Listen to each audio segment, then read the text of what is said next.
Sveiki! Šiandien toliau apie Livgood privalumus, apie finansinius rezultatus tų, kurie nutarė pasinaudoti kompanijos Livgood siūloma verslo galimybę.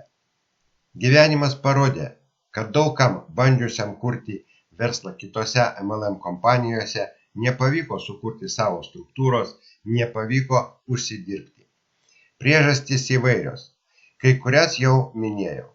O štai naujas verslo modelis, narystės programa, kuri taupo jūsų pinigus, atveria visai kitas galimybės.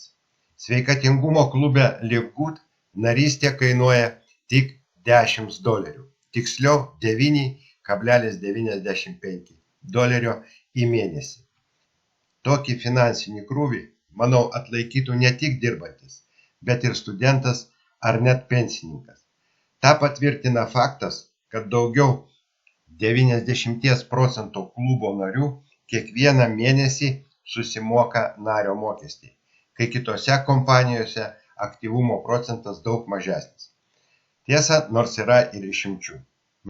Nežiūrint į tai, kad yra kritikuojančių komisinių išmokas tik nuo narystės mokesčio, neįtraukiant produktų pardavimų, Livgood galima gerai užsidirbti. Štai mano pirmų 2 savaičių uždarbis ir mūsų verslo partnerių, mūsų kolegų finansiniai rezultatai, o taip pat lyderių čekiai, kurie šiandieną siekia 50 ir daugiau $1000 į mėnesį. Vienareikšmiškai, Livgood yra galimybė gerai užsidirbti, esant finansiniam krūviui tik $10 į mėnesį.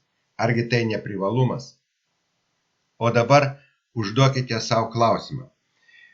Kodėl kiekvieną dieną daugiau 2000 žmonių prisijungia prie kompanijos?